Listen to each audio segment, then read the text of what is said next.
Okay, I'm going to go ahead and call the meeting to order. We've got quorum here.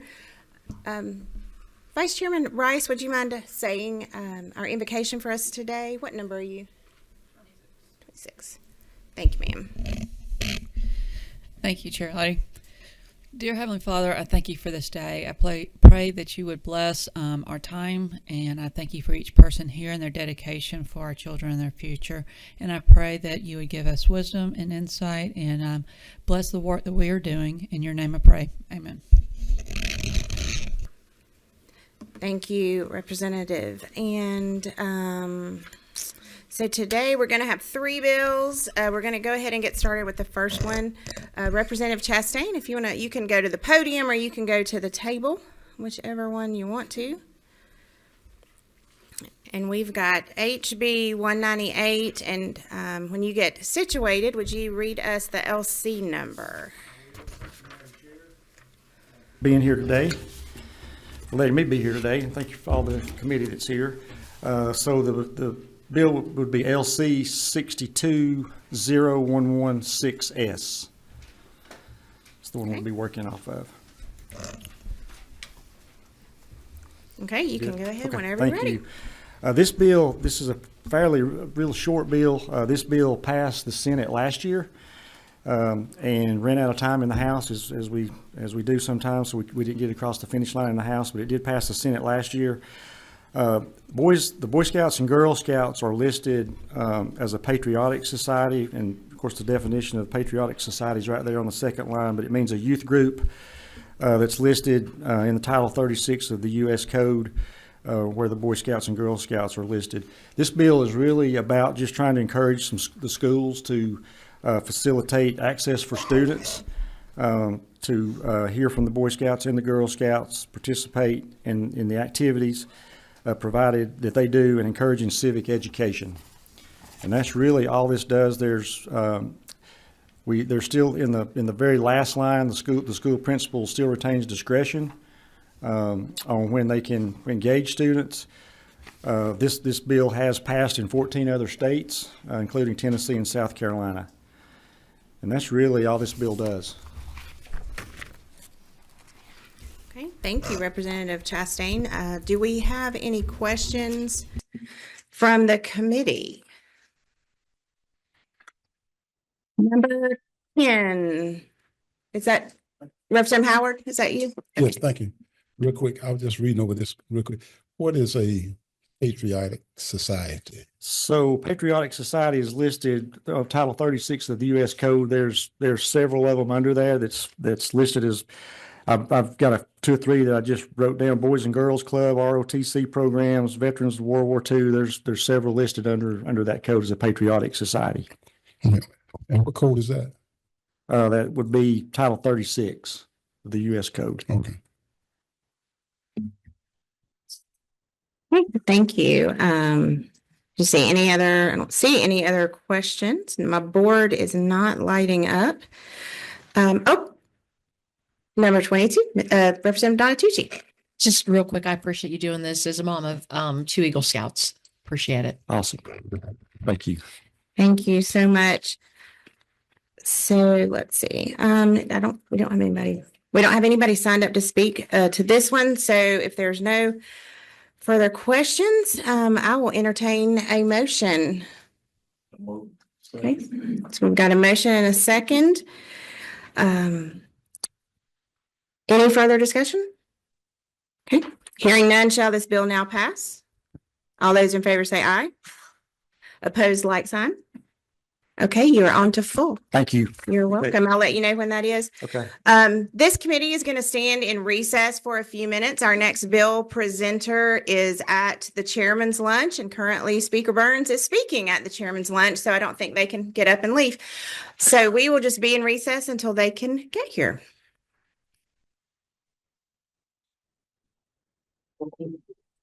Yeah, I'll get them on that call. Real quick. Sorry. I love the phone. Oh, exactly. Sure. Right.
Okay, I'm gonna call us back into our committee session.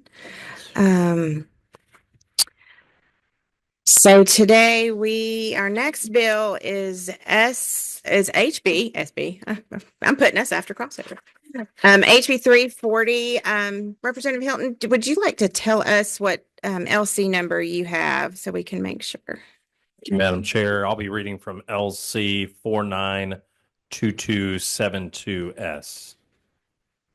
Okay, and whenever you are ready.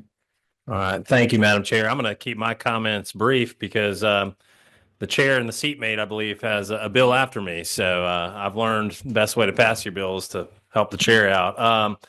I'm here this afternoon to present to you House Bill 340, which in many respects is a mental health bill. It is a public safety bill and is an academic performance bill. This bill follows a trend that we've seen in many states who have either passed such legislation or working on legislation now that have all come to the general consensus, the common sense approach that phones should not be in the classroom while students are trying to learn. We spend billions of dollars every year trying to educate our children, and I would submit to you cell phones are one of the biggest distractions. I tell you guys, if you could, turn off your cell phones while I'm talking. And I say that because here's some of the data that I'll share with you. In an average school day, a child receives over 237 notifications on their phone. Children spend upwards of 90 minutes during the school day on their device. Teachers overwhelmingly, when surveyed, will tell you we need to get cell phones out of the classrooms. We have turned our teachers from teachers into cell phone police. And they have come to us, teachers, superintendents, saying, we love what we do. We love to teach. We don't want to be the cell phone police. Help us out with the right policy.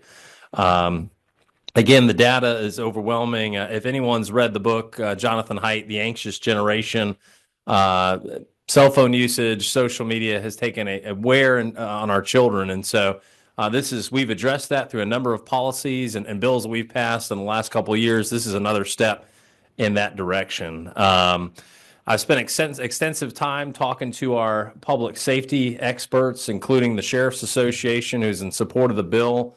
And the number one thing they'll tell you, because this was my primary concern, as a dad of 3 children, I drop my children off at school every single day, and I want them to be in the most safe environment possible. And the safety experts were telling me, in the case of emergency, the last thing you need, Scott, is your child on this phone. They need to be listening to directions, getting where they need to be, not jamming up cell phones, not sending out misinformation or confusing first responders. After the emergency's been quelled, absolutely get these in the hand, get reunified with the parent. But that's why a lot of the public safety community has come to me and said, Scott, we are in support of this bill. We need this bill. All the work you guys are doing as a committee, and we've done tremendous work around school safety. This is another brick in that wall to strengthen our school safety. I have the bill itself, we'll walk through just briefly here. The main components, and I'll give you a little tagline here: bell to bell, no cell. Bell to bell, no cell.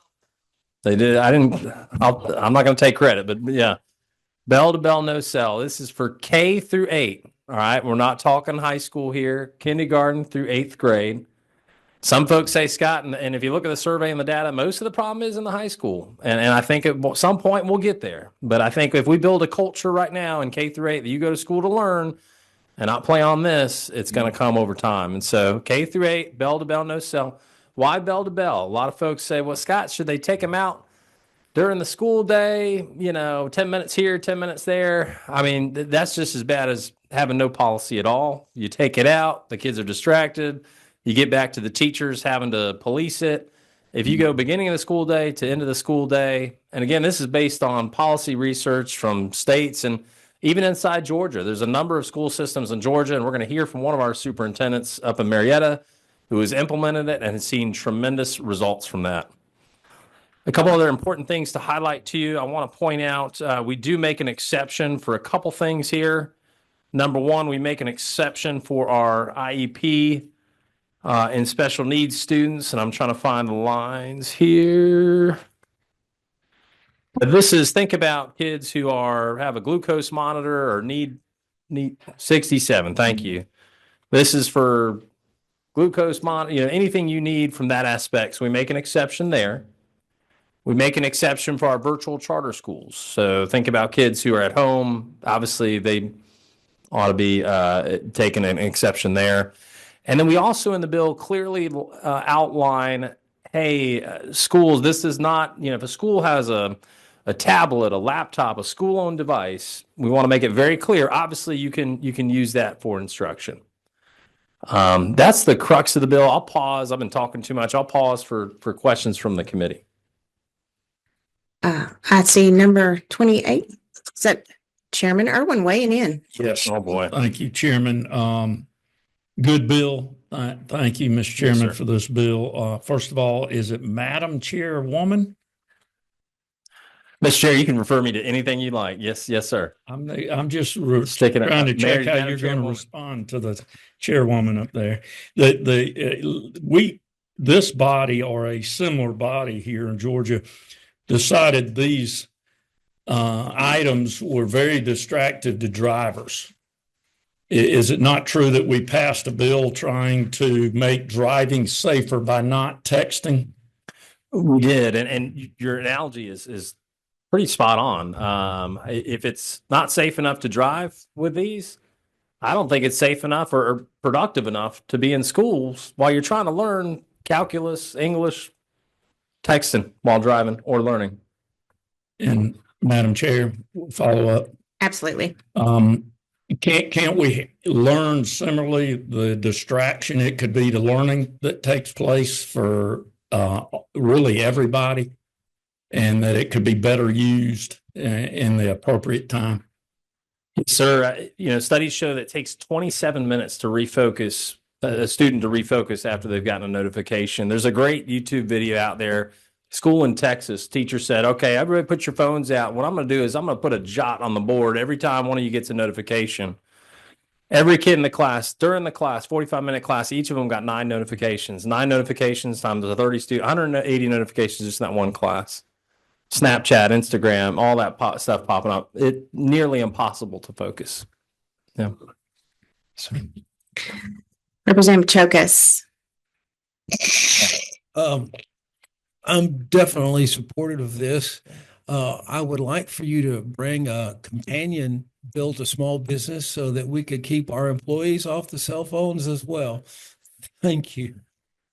I was talking to a group of business leaders, and there was a business there who said, we've told our employees, when you're in the desk working, put this to the side because we are easily distracted. Yeah. Chairman Dubnik. Thank you, Chairman. Thank you, Chairman, for bringing this bill. If I could, I'm in support of your bill, but can you explain to the committee why this is K-8, not pre-K-12? It's a good question. And we did have that discussion. I know we've got Miranda Williams with Excel and Ed coming on afterwards to explain why we don't do pre-K. Really 9 through 12 is a much bigger beast to tackle. You've got folks who are on their way to a job, or it would be such a culture shock and shift that we wanted to kind of get students accustomed. Today's 8th graders are tomorrow's sophomores, and so I think in a couple of years, absolutely, this is something we'd like to address. Like I said, the problem is worse, frankly, in high school than it is K through 8. From a policy perspective, I think it's let's put our toe in the water first and then jump in once we've shown it to work. Superintendent Rivera is going to get on the phone here in a second. The results from his school, and he's done K through 8, have been transformational. Students, my favorite story he shares is the cafeteria was quiet a year ago. Today it's loud. Kids are talking, they're interacting, they're socializing. That's why this is a mental health bill right here. But hopefully that addresses. Follow up if I may. Absolutely. My wife reminds me often that I voted against the distracted driving bill. And my reason for that was because I said, you're not going to change my behavior over a $50 fine. You're not going to change it, especially when you give me the option at that time where I could go back to the court and say, hey, I just bought this Bluetooth piece for $9 and you erased my ticket. I commend you for your work. I'm going to vote in support of this bill, but I just challenge us all to think about, to your point, I've got 2 teenagers. These things are the bane of my existence in so many cases, and I understand that. But I challenge us as a committee and as a culture to consider that this should extend through 12th grade. But we'll live to fight another day together. Thank you, Thank Mr. you, Mr. Chairman. Chairman. Appreciate you. I'll highlight too, the bill is only 5 pages, and that's for a reason. We wanted as much local control, really it's bell to bell, no cell, and K through 8. We want the locals to come up with a program that works best for them. And I've talked to numerous school systems all over. Some have boxes, some have the pouches. I believe that the system ought to decide what program works best for them. We shouldn't be outlining that. Yeah. Representative Howard. Thank you, Madam Chairman. Thank you, Wilson, for this bill. My question was the same. Why not K through 12? But I can understand we're just trying to get it started. And I think Representative said expand this to small businesses. Can we get an amendment to expand it to churches as well? Amen. Yeah. Amen. But my real question is, I guess a principal or somebody, superintendents can answer this question on line number 49, requiring parents and guardians who need to communicate with their students during the school day to contact the school directly. Is that going to increase any workload on receptionists, secretaries, or whatever? Will they have to hire new people because they probably hadn't been doing that for a while? That's a fair question. Okay. That's a fair question. Yeah. One of the other things, and this is for the committee to debate and decide, that I'll throw out there as an idea. A lot of folks have said, Scott, we love this. Day one, we're going to start. Do y'all have any money around the program? And I've thought about adding a line or amendment in here that says, and again, this is at the committee's discretion, maybe East Plus funds can be used to purchase pouches, maybe school safety money that we've been allocating. Again, I've sort of left that out intentionally to will the committee. But I'll tell you, the appetite out there from the schools is they're ready to go. If they had a little money that they could dip into, they'd go that much faster. Yeah. Representative Lupton.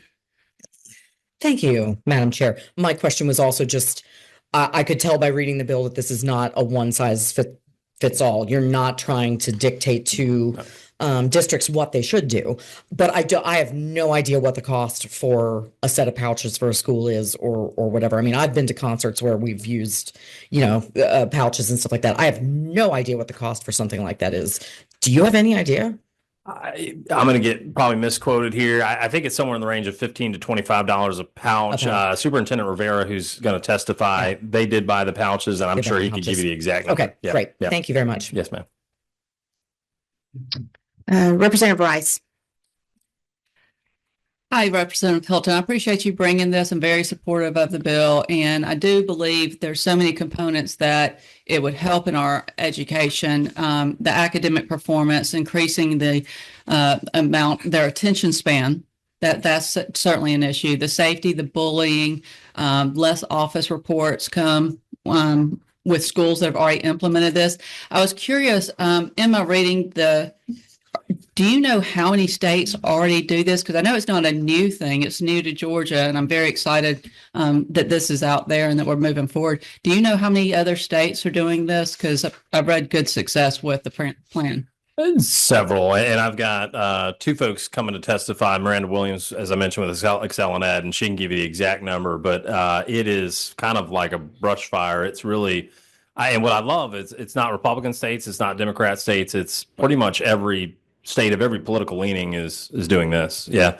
You mentioned the fights too. It's fascinating. As I talk to teachers and superintendents, these are used to organize fights during third period. And then not just the fights, but they're filming them and putting them on social media. So again, going back to the public safety aspect to this, that all kind of goes out the window. I mean, we've seen it in real world. There's a school in Florida. They had a 64% decrease in disciplinary incidents.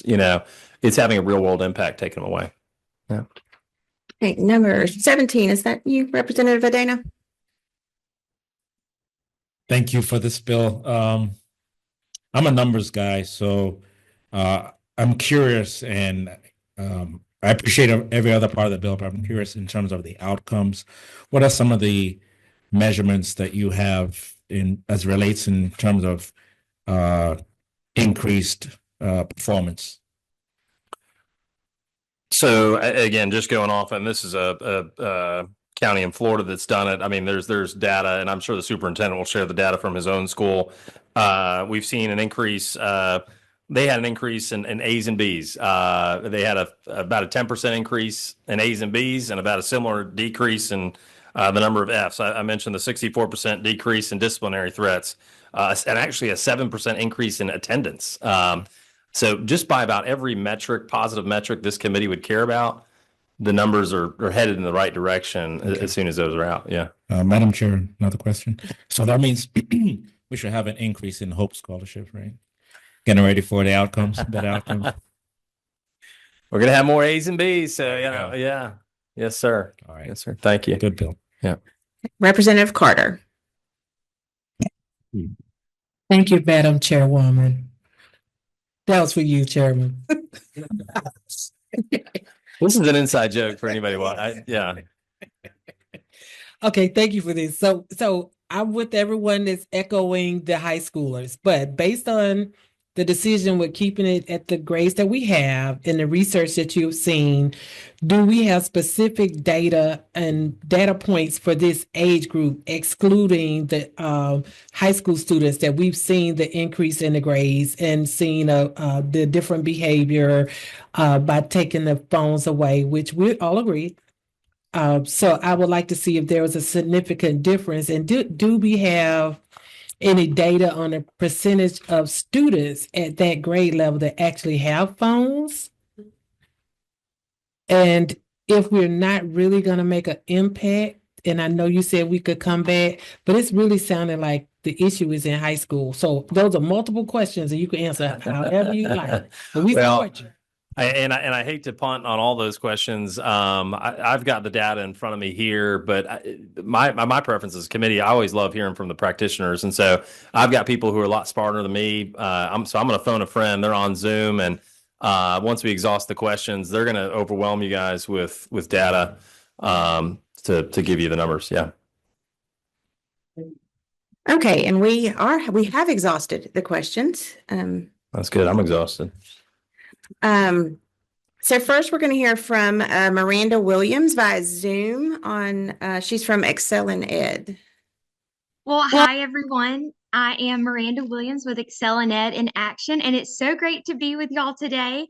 Jessup, Georgia, and Georgia is my home, and so I've been traveling this week, but I hope to see you all soon. So thank you for including me today. That I am so excited to share about this bipartisan effort that we're seeing all across the nation. And I tell people all the time that this is a policy that positively affects every student, each and every student in every state, and two, that it's the best way to preserve and protect instruction time. So I'll start there. And I broke my remarks down into why it's important, what other states are doing, and then some other helpful data points to help you all with this bill. But I think it's worth reiterating the Texas experiment that was done in a classroom. So a teacher said, all right, everybody put your phones on loud as they can go with every notification. And in one 45-minute class period, there were 9 disruptions per student. So that's just 45 minutes. If you can only imagine multiplying that by 6 or 7 different class periods, I mean, that is just incredible. And then we know that it takes 23 minutes to get refocused after that. It is a huge problem that is distracting our students, and not only our students, but the teacher is distracting the teacher, and it's also distracting the students that are near them and around that student that may have a notification going on. And in Georgia, Paige actually did some great teacher data that showed that more than half of surveyed Georgia teachers say cell phones and social media are a major issue in their schools across all grades, with over 85% of high school teachers and 68% of 6th through 8th grade teachers reporting phones as a problem. So we can see that it is a huge issue amongst our teachers. Representative Hilton shared the data from Orange County in Florida and Connecticut. And so we've seen positive data. We're also gathering that positive data as schools are enacting these policies across the nation. I also wanted to talk about the importance of a bell-to-bell policy. So when you do a bell-to-bell policy, there are two equally important reasons why you should look at bell-to-bell. One is we want kids interacting in the hallways and in the lunchrooms. We want them getting that face-to-face interaction and really engaging with each other. And two is if you just ban it during instruction time or just reduce phones during instruction time, then that teacher every class period is having to say, put your phone away, please put your phone away. And if it's removed at the beginning of the day and given back at the end of the day, that teacher doesn't have to be that enforcement piece every class period. And then I just wanted to share, the question came up about what other states are doing. In 2024, at least 19 states passed bills or enacted policies that restricted cell phone use statewide or either encouraged local districts to do so. And then more than half of the states in the nation right now are looking at similar legislation. And I serve in 5 states. I've got Georgia, South Carolina, North Carolina, Tennessee, and Alabama. And all 5 of my states are considering this. I'll give you a little bit of background on the states that are in our region and what they're doing. South Carolina banned cell phones bell-to-bell for K-12 in their budget last year. And they're looking at re-upping that budget initiative and then hopefully passing a piece of legislation the following year. North Carolina is also looking at this on both the House and the Senate side. Alabama is looking at a very strong policy. Governor Ivey announced it in her State of the State. And Tennessee's bill just passed out of committee. And so we're really excited about that as well. And I would love Georgia to take that on and pass a bell-to-bell policy. So I'm happy to answer any questions. I do not see any. Thank you, Miranda. And are we ready for Dr. Rivera? We have Dr. Grant Rivera from Marietta City Schools. Thank you so very much. Thank you for the grace in joining you. I'm up at the Tate House in North Georgia actually on vacation, whereas we're off this week. So thank you for allowing me to join you virtually. I'll just offer maybe some thoughts that are specifically linked to the questions that came in. So Marietta City Schools, limited cell phone access across our middle grades, grades 6th, 7th, and 8th. And there were some questions about, tell me the data and the impact that you've seen specifically in middle grades, given this is a K-8 discussion today. I can share with you in Marietta, we had 22% of our kids report that their classrooms were better this year than they were a year ago. Same kids, same school, 22% of them said that they could learn better this year in their classrooms than they could compared to a year ago. When you ask our teachers, and I think teacher burnout is relevant to this conversation, Representative Hilton made reference to teachers wanting to teach, not be the cell phone police.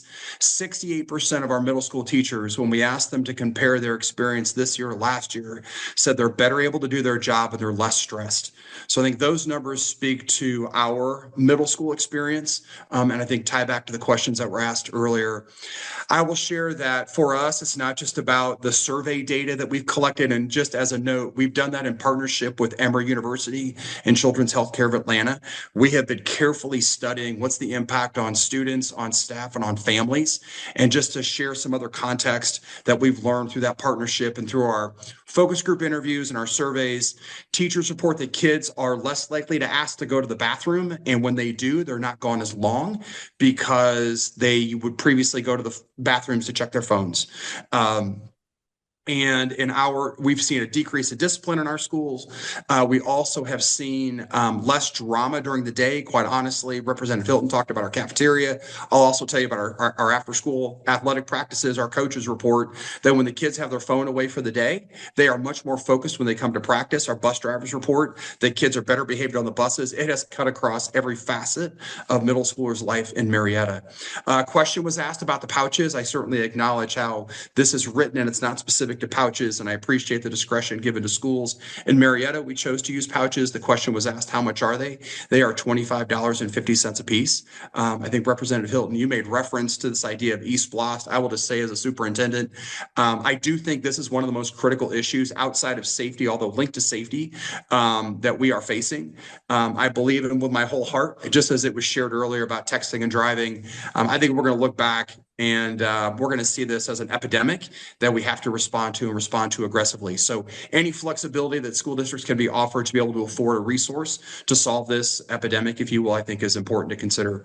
But I appreciate, and I just want to say as an educator and superintendent, I appreciate not only the leadership around this bill, but also the conversations that happen, and my hope for the state of Georgia to be a leader in this conversation. Our schools deserve it. Our kids deserve it. And quite honestly, our families want the help. And I think I'll close with this.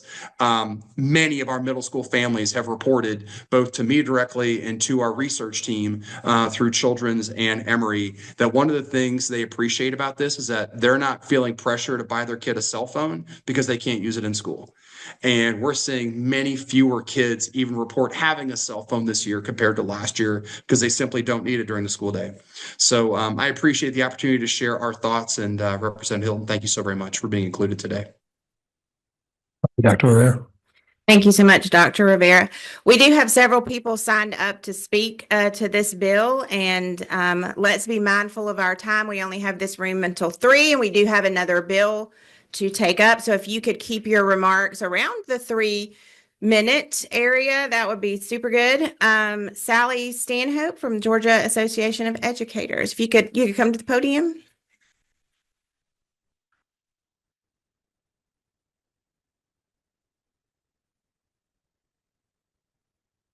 I work at Chambly High School, and I actually led a book study on anxious generations at my school because it is a major problem. Our superintendent of DeKalb, he wanted to have phone-free schools this year, and he decided at the end of the summer, and he piloted different programs, and so he piloted both lockers and pouches. And then he let the rest of the schools develop their own phone-free systems. However, he did not specify bell to bell. And I think that's critical. And I really admire that you've specified that. And I'm incredibly, I'm in just complete admiration that Marietta City Schools got them off their buses. I think that middle school is probably the most dangerous time in terms of neurological development for our kids to be on their phones. So if we can only have phone-free schools, if we can only make it politically K-8, if that's the only possibility, I think that's a great, you said it, getting your toes wet. I would rather just jump right in. I think right now, high schools are dependent on cell phones. We use them as passes. We use them to track student movement. So I do think it would be a big switch, but the great news about public Ma'am, education. can you just speak and pull the mic down just a little bit? The great news about public education is educators are used to policies completely switching, and we are adaptable humans. And I think most educators, it might be really hard to implement, and there might be some administrators that don't carry out the implementation in a way that really helps teachers. But I think expanding this to 9 through 12 is key. And I think all the reasons of why we need to expand this and why we need to have this have been mentioned, except for the equity issue. Jonathan Haidt, I don't know how to pronounce his name. He points out in Anxious Generation that it's our Black and brown teens that get their phones the earliest. They spend up to 2 more hours on their phones than higher income white students. Additionally, students are already spending 7 leisure hours on their phones. And so, of course, this bill is not going to take that on, but it will get rid of the leisure hours in school. And as a teacher, I have a phone wall hanging where students are supposed to put their phones. Very few students do. And I don't have time for a power struggle. You know, I always say, let's have integrity, let's put up your phones, and you can't go to the bathroom in my class if you don't have your phone up.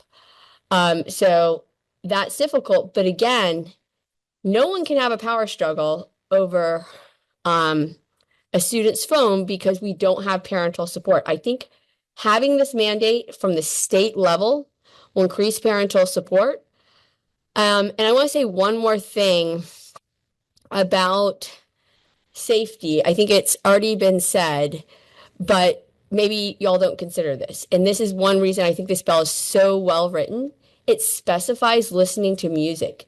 And our kids listen to music between classes very loudly. Some never take out their AirPods all day long. Girls wear their hair down like this so you can't see their AirPods or their hoods up. And that is a safety issue in regards to an emergency. We have a weapons detection system at Chamberlain. You have to stop students if they, don't pass, like going through, and tell them to go through again, take out their binders and stuff. And a lot of kids can't even hear that direction. And so that is a safety issue. And it's just too much on teachers right now when parents have, they're fighting, but no one's that successful. So I think I really recommend to change this bill and just do the unpopular mandate of diving in. And I don't think it will be popular because I think it will be very hard to implement in 9 through 12. Yeah. Thank you so much. Thank you. Margaret Ciccarelli from Page. Good afternoon. I appreciate sharing comment and support for this bill on behalf of the 93,000 educators across the state we represent. As Miranda already mentioned, we recently surveyed our educators about this in the fall, and more than 3,000 educators responding said that cell phones were very disruptive in a school setting. That number is nearly 70% for middle school and rises to 85% for high school educators. So we support this legislation. As Representative Hilton knows, we do wish that it went a little farther and covered high school. We do not want to hurt the chances of this bill passing by and affecting in the positive middle schools and elementary schools, but we do hope y'all will consider high schools as well. And that could be done in several ways. You could either amend this bill now, if that is something that the author and others think is a good idea, or you could do a staged implementation of the prohibition. That's another possibility. Another thing to consider, though, is an acceptable use policy. Some educators around the state have contacted us who support this legislation and said sometimes we have students use under educator supervision their cell phones during the day. So you might consider an acceptable use policy similar to the ban on social media use during schools, where you wrote an acceptable use policy in that said a district could adopt that at the local level as long as it was done under the supervision of an educator, that acceptable use in the classroom. So that's something to consider, staged implementation. But on the whole, guys, this may be one of the most important bills we consider this session. We are so grateful that you brought it and can't wait to work toward implementation with you. Representative Lupton, do you have a question for Ms. Ciccarelli? Okay. Are you waiting? You want to wait, or I can wait. Okay. Michael O'Sullivan. Thank you so much. This is probably one of my favorite bills of this session. It's truly going to change lives and help kids learn, which is essentially why we're all here.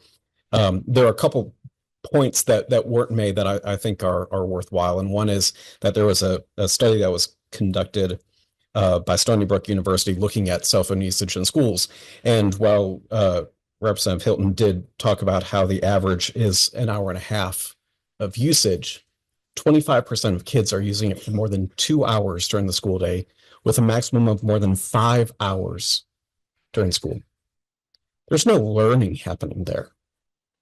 If you want to look at all of the things that we can do, we've long maintained that schools should be a place of learning, socializing, engaging in education, free of the distractions that phones bring, that social media brings, that gaming and texting might bring. The data on this is crystal clear that student usage of cell phones in the classroom is harming them, is harming their focus, is harming their performance, and is harming their mental health. These are things that we can address. And I truly believe that years from now, we're going to look back and say, how did we wait so long? How did we not see this message earlier? How did we not act? We are thankful that this bill exists. We are extremely supportive of it.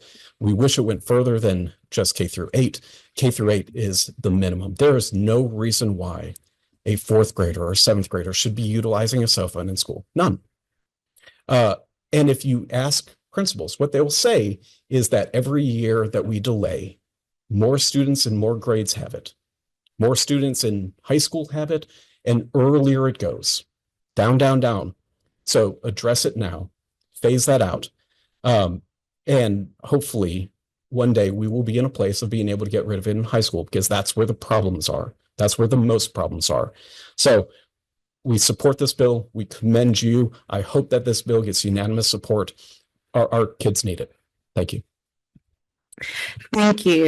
John Zahner with the Georgia School Superintendent Association. Well, let's see. Good afternoon.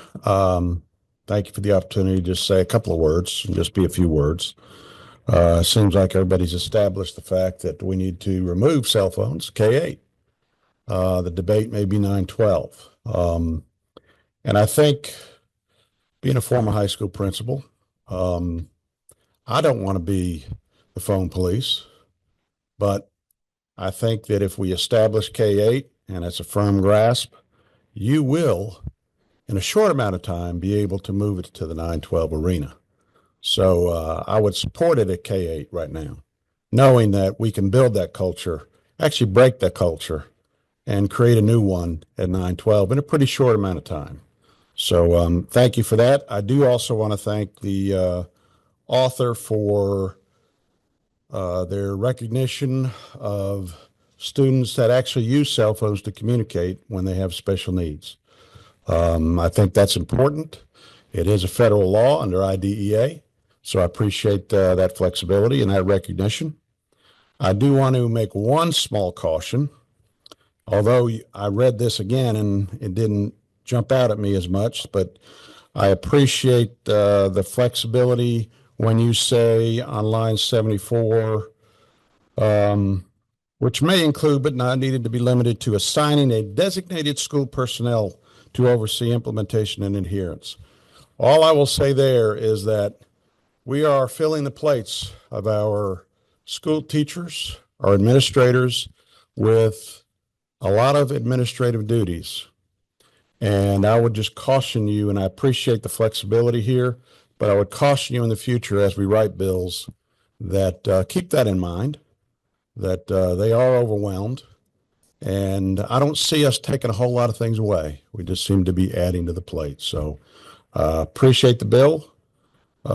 Chairman Hilton, I appreciate that. And I know you talked to Bubba Longrear, who works for GSSA as well, and he was very supportive and had a great conversation with you, and we appreciate it. Thank you. Thank you so much. We have a couple of students to speak to the bill. And first up is Blake. If you'll come up to the podium, and then Elizabeth. Hi, I am Blake. As a student, I feel that many students are like really addicted to their phones. And I feel like the lunch period would be a great time to let them have their phone, because it's a social period, yes, but also a lot of students aren't very social. They're very antisocial. And as an antisocial person, you don't want to interact with other people. Now, you would want them to interact with people, but some people just don't like interacting with people. So I feel like having a lunch period to like go on their phones would be a beneficial time for them. Also, I would like to say that pouches. It's a good way to hide the phone, but I feel like a good drawer, like lots of teachers have desks, drawers also work, but many students, they just give the phone case to the teacher and the teacher never even knows. So there's that as well. So maybe you should iterate that, check to make sure it's a phone. But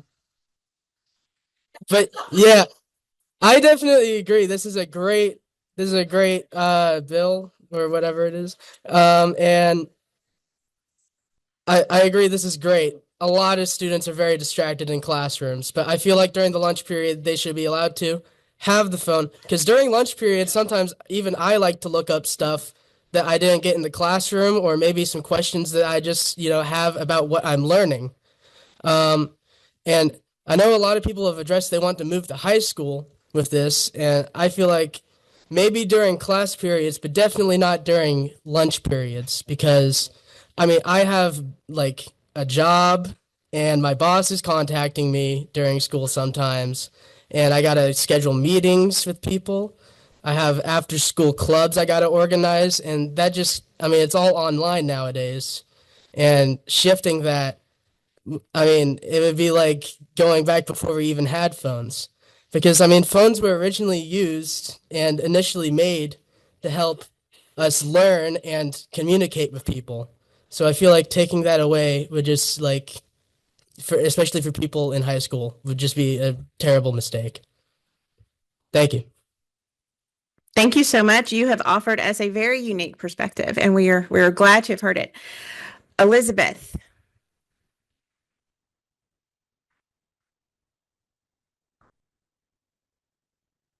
Thank you. I'm Elizabeth, a student at Dunwoody High School.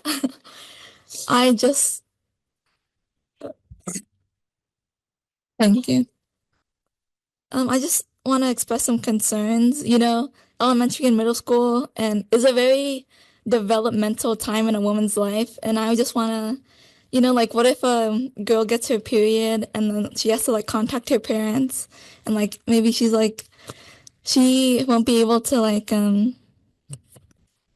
just get the necessities that they need to be able to properly deal with that. And some elementary schoolers don't get their sex ed education before they actually get their period.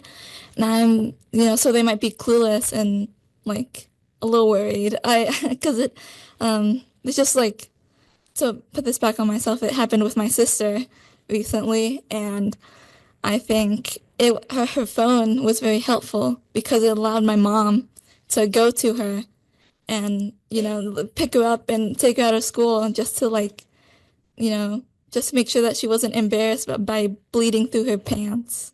And I also want to say, a lot of people are saying that we should bring this to 9 through 12. I just want to reiterate the point that some of us have jobs and have very busy after school lives. I also am a part of a lot of clubs, academic team. I just want to say, like, sometimes the weather can get things canceled, or sometimes, things get put off to last minute, and they might, things change around a lot. So I just want to make sure that bell to bell, maybe refine some of that wording to make sure so it's accessible to high school students. Thank you so much, Elizabeth. We appreciate you coming. Thank you. Do we have any further questions from the committee? And let's remember that we have another bill to do and we have to be out of here at 3. Representative Lupton. I hit my bell because I hit my light because my suggestion was just what the representative from Page said. Like, is it a poison pill to put a staged, like, by the school year 2027-28? I understand that passing this bill will be the shot over the bow that says this is coming, but could we put it in, is it a poison pill to put in the legislation that sort of staged implementation? Oh, hang on. There you go. We could, and there's a lot of advocates of this bill that you've heard from. They want to go through 9 through 12, but you've heard from some students, there's a lot of complexity involved 9 through 12. As they were talking, my wheels were spinning of, yeah, maybe we pass K through 8 and this with a 9 through 12 option that goes into effect school year 2027. I don't know if that's any different than passing a bill in the, what's, I'm totally not trying to mess with the chief here. yeah. Let's not make perfect the enemy of good. So I just didn't know. I'll noodle on that in between sub and full, and yeah. Yep. Chairman Chokus. At the appropriate time, Madam Chair. You're good. You're good. Okay. So we have a motion on the floor. Do we have a second? Second. Okay. Any further discussion? Okay. Hearing none, shall this bill now pass? All those in favor say aye. Aye. Opposed, like sign. Okay. Great. You're on to full. Thank Thank you, Madam Chair. Okay. Now I have my bill that I will present. So I'm going to turn this meeting over to Chairman Chokus to run this portion.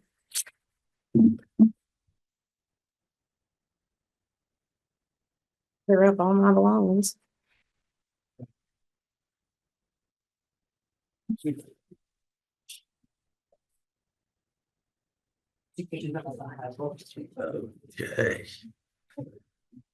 307. What is?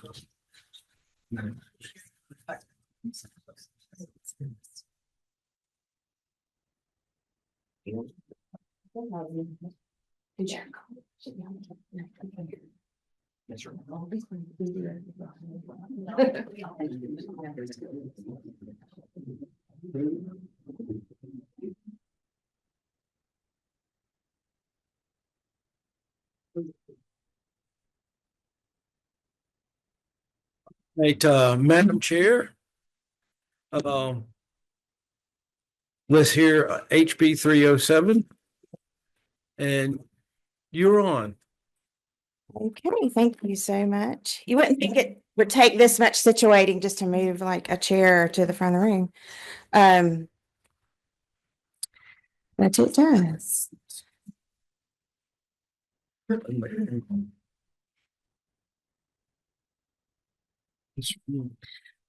Okay, I have LC 492249S.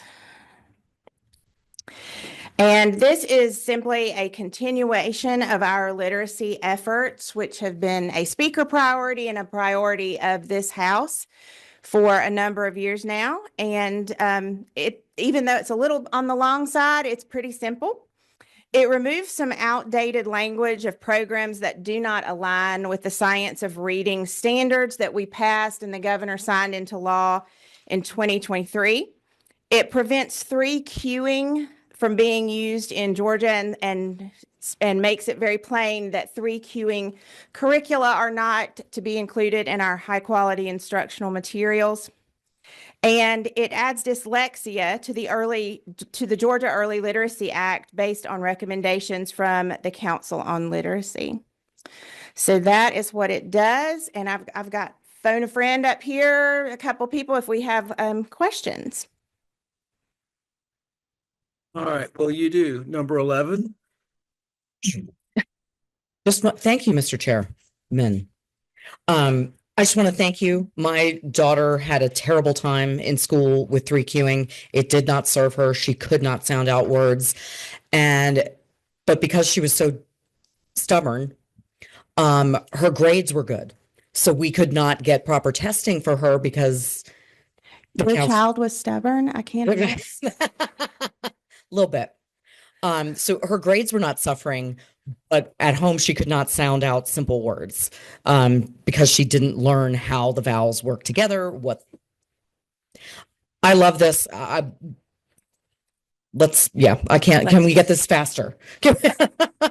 But thank you very much. I appreciate it. Thank you. Very good. Number 28. Thank you, Mr. Chairman. Madam Chairwoman, first of all, introduce the two at the table with you, if you would.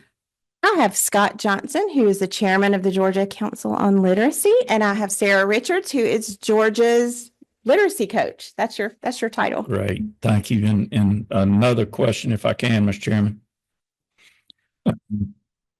Discuss the process of, and I won't call it a cleanup, but this to 538, House Bill 538. We understand the dyslexia and the 3 queuing, but talk your process out, especially since you have the 2 next to you that I'm sure you worked with. Oh yes, this was a labor of love between the council and the Department of Education and all of us who love children. And Sarah, do you want to walk through some of this? Yes. Thank you. And thank you, Madam Chairwoman Ballard, for bringing this bill. The council strongly supports this bill, which is combining a lot of the language of 538 and HB 538 and Senate Bill 48 to align what we need as far as clarification for schools around the screening of students. So as you probably are aware, there was we approved screener list that's going to take effect next year. And so this ensures that students will be screened for both reading difficulties and for dyslexia, characteristics of dyslexia, 3 times during their school year.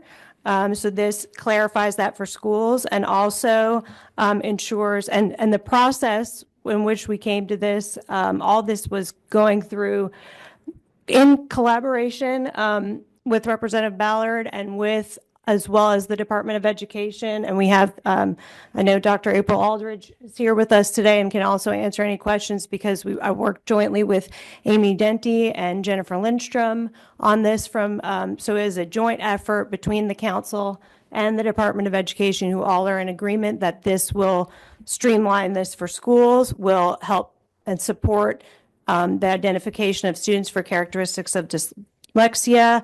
And there are several other pieces which I can answer questions on that the language is streamlined in terms of putting these 2 bills together in a way that is necessary for schools. Thank you. And I want to add that, one of the things we do with streamlining this, we don't want our teachers to have to be doing double duty, one for dyslexic students and another thing for students who are, learning to read, who are neurotypical without any difficulties. We want to make our teachers' lives easier and streamline these things so that they can get on with the business of teaching our children to read. You want to add anything? Scott Johnson, the chairman of the Georgia Council on Literacy. I'll just add that all parts of this bill are consistent with the work of the council, and in our meeting in late 2024, I believe in November 2024, we got a presentation. The full council got a presentation on the alignment of this of Senate Bill 48 from 2019 and House Bill 538 from 2023, and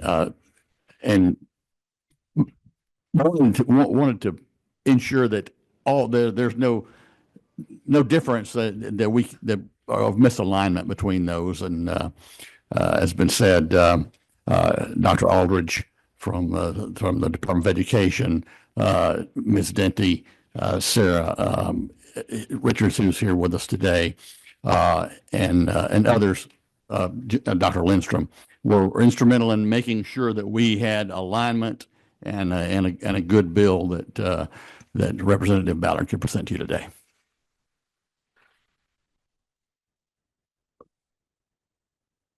That's good. Thank you. Number 15. Thank you. So you're not Madam Co-Chair Nancy, right? I don't know what I am when I'm down here. Listen, thank you for continuing to work on this critical issue in our state. But I do have a couple of questions. I love the fact you said that there's going to be 3 times a year they'll be assessing the students. But I need a little clarity on the screeners, because I'm thinking through some of the legislation that we passed previously where we were restricting the types of the screeners, and it was for the dyslexia legislation. I understand the alignment, but can you kind of add a little more detail there. And then with the screening being for the dyslexia screening and literacy screening, my concern would be capacity. So how are we ensuring that teachers are prepared and we have enough educators to be able to address what we need? And then Not smart enough to know all your questions, to remember all your questions. Do one at a time. Okay. The screeners, I'm sorry. Okay, the screeners, they will simultaneously screen for the reading level and for characteristics of dyslexia. Okay. So it's one screener that will do both things. So the schools won't have to purchase additional screeners if they already have them? There will be a free screener offered to school districts from the Department of Education. So they will not have to purchase anything. There will be a free screener provided. Okay, and so the list of screeners is only if they want additional screeners? They can choose from the list if they want to purchase one on their own, but they don't have to. Right, gotcha. So Okay. the free screener will be sufficient for the dyslexia Yes. screening and regular, now we're saying regular, non-dyslexic students, yeah. So for clarification, currently there are two different lists related to screeners. There is a screener for characteristics of dyslexia list, and there is a screener for reading difficulties. Schools are required to give both right now. However, the characteristics of dyslexia screener is now required once a year. The 3 times a year is the reading difficulties. A new list of vetted, approved screeners has already been approved for next school year by the state board. And there will be one offered free to schools. And the Department of Education could speak further to this, but this will align it so there's one list of very high quality screeners that will screen for both areas, as Chairman Ballard stated. And so it makes it simpler and easier for schools in terms of looking at the students and identifying students that may need support. Gotcha. Thank you for that. And then the other one was about capacity. I was trying to make sure that capacity from a standpoint of ensuring that we had teachers available or in the pipeline, or how we were going to ensure that we have the resources from an educator standpoint to be able to fulfill the need that we are attempting to address. I think we are working on that very diligently, and our teachers are getting trained, and our teacher candidates who are in college are getting trained, and it is all hands on deck, and we are working on that as hard as we can. Okay. And the other part, I think you addressed the funding aspect, because the DOE is going to cover that, but will there be state funding associated with it? Yes. Gotcha. Thank you. Oh, yeah, can't leave that. All right, number 29. Thank you, Mr. Chairman. I can't commend you all enough for working on this. And I look back over what's been done the last couple of years as it relates to literacy. You know, when I sat in my office a couple of years ago and the folks from a dyslexia screening standpoint came and they showed if we could screen earlier and more often, how much further ahead those students could be, just 1 or 2 grade levels ahead, how much money, let's be honest, how much money that therefore could save the state of Georgia, and where it would put us educational, where the advancement from an education standpoint would be for all students combined. I can't thank the council enough. I can't thank you, Chairman Ballard, for working on this. But I think that the key word that I've heard here today, and I hope the committee hears, is alignment. This isn't 6 hands in a pot trying to stir in the same direction. This is one collective hand being held in the same pot, moving in the same direction. And I just think that from the seat that I sit in, that speaks volumes to where we've come and where we're going. And so I just, again, can't commend you enough. And Mr. Chairman, when all the questions are exhausted, I'd be happy to make a motion. Yeah, thank you, Mr. Chairman. At the appropriate time, we will call on you for that, but we have several speakers that want to speak on this measure. And in the interest of time, because we do have to vacate this premises, I would like y'all to limit y'all's message to 1 minute each. So who's first? Missy Purcell. Thank you. Afternoon. Thank you for the opportunity to speak. As both a parent and a former educator, my child was actually subjected to 3Qing as a method of teaching him to read, and it left him as a failed reader and unable to read in the 5th grade. He experienced shattered confidence, anxiety, and a belief in his own self that faded. No child should have to experience that. Decades of science are clear that skilled reading comes from decoding words, not guessing. 3Qing is guessing. I know some concerns have been raised about banning 3Qing. Some claim it helps students with special needs, English learners, or what we call multilingual learners. This is simply not true. It's a myth. Research has shown that multilingual learners and English learners benefit most from explicit phonics instruction, just like all other students. They need structured, systematic instruction in decoding and phonemic awareness, not as a guessing strategy that leaves them struggling, like my son, with unfamiliar words. 3Qing does not support these students. It sets them further behind. There's also a misconception that banning 3Qing would take away picture books from classrooms. This is false. Picture books play a vital role in early literacy by building vocabulary, background knowledge, and comprehension, but they should not be used as a tool to encourage word guessing instead of decoding. The goal is to ensure that students can read those books, not just use pictures to guess their way through them. I urge you, let's ensure that our literacy policies align with HB 538, with research, and whether this truly helps students learn to read. The future of Georgia's students depend upon it. We also talk a lot about our teachers adding more to their plate. This bill, if we pass it, will take one thing off their plate, an ineffective tool that does not help them help their students. Thank you so much. Thank you. Thank you. And Beth Haynes.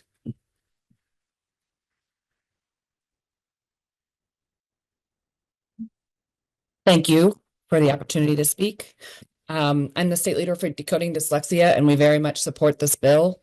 I am not an educator, but I have the words of an educator from Marietta City Schools. She's a 1st grade teacher at A.L. Burris Elementary, and made the switch to structured literacy 3 to 4 years ago, and also the switch away from 3Qing, and these are her words. Good afternoon. My name is Allison Taylor. I'm a lifelong Georgia resident and have been an educator in Title I schools for 22 years. Apologize I could not join you in person today, though I wanted to be sure that my feelings and the feelings of so many other teachers throughout the state of Georgia are heard. Many of us teachers who have seen benefits of structured literacy in the classroom cannot believe the way that our lives and the lives of our students have been transformed by the practices established in the Early Literacy Act. We are teaching in a way that makes it more and more clear each day we cannot go back to the way we taught before. As legislators leading our literacy journey throughout the state, you must take the time to recognize, as many educators already have, that we have made mistakes in our past, that we should embrace the knowledge in our present, and we must plan for a future where every child in Georgia has the right to read. To continually allow teachers, school systems, and college preparatory classes to allow 3Qing is leaving one foot in the past. You must make it clear throughout the state that we will only use high-quality instructional practices, and we will not rely on or give teachers a space to fall back on pedagogical practices we know don't work. Recognize that the future of our state relies on the teaching that happens in classrooms today. Please vote yes on this bill to continue to support literacy in Georgia and confirm that 3Qing is no longer an acceptable practice. Literacy instruction, as well as our students' future, depend on it. Thank you. And next up is Mary Ann Gaddis. And if you would, please keep it to a minute. We'd like to hear from everyone. Okay. And I'm not going to read what I wrote because I don't know how long it's going to take. I'm also ashamed that it's on my phone after hearing this morning. But anyway, I'm I'm Mary Hannah Gaddis, and I support literacy efforts in Marietta City Schools. So you heard from my superintendent earlier. You heard from one of our first grade teachers just now. And I would just like to say thank you so much for the work that you're doing and just putting this punctuation mark on the Early Literacy Act and specifically calling out that 3Qing is a no-go. And I just wanted to say for people who may not know what 3Qing is or may not have ever worked in a school, and textbook companies and consultants are pretty savvy, and they'll put lipstick on a pig, and teachers just want to do the best job that they know to do. And if they're given materials that are not in alignment with structured literacy, sometimes they will fall back on older practices. And so I appreciate you. In Marietta City Schools, we've seen the fruits of this labor, and thank you for the work you're doing. Good. Thank you. Very good. And we've got Michael O'Sullivan. And you can be brief. Yes, I'm back and we commend this body and thank Representative Ballard for this bill. Literacy has been something that we've worked on for 6-7 years now since the first Dyslexia Act. 3Qing should be barred from Georgia. 14 states have already done it. Multiple more are considering it. Georgia should join that list. Thank you.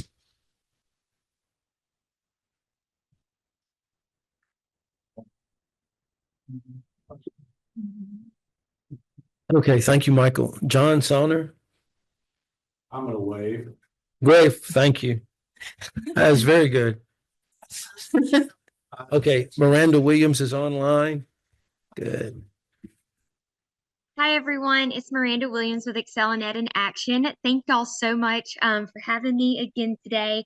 And I want to say a special thank you to the Georgia Council on Literacy and Chairman Johnson and the Georgia Literacy Coach and Chair Lady Ballard. I'm just so excited that this work is continuing. 538 and SB 48 were huge steps toward the right direction for literacy in Georgia. And we're so excited that this bill includes the 3Qing ban, like many other speakers have spoke on. 3Qing, one of the ways that 3Qing is used in classrooms is using visual cues or visual illustrations. So what that would look like is a teacher may have a book and it says, this is a word that the student doesn't know, but they would see a picture of a frog on the page. And so they would say, this is well, what do you think this word is? It starts with an F and I see this picture here. And so the child would then guess and they would say, oh, it's a frog. But when students get past the 3rd grade and they're in middle school and high school, they don't have illustrations to rely on. And so that's why phonics instruction is so important. So I wanted to share what it could look like in a classroom. So thanks so much.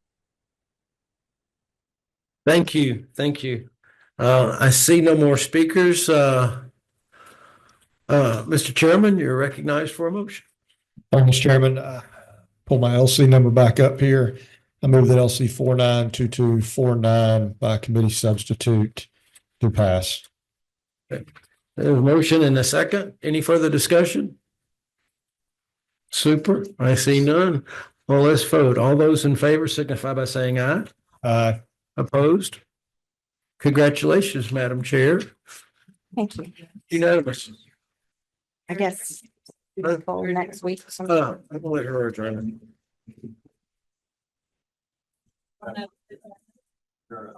Oh, adjourned.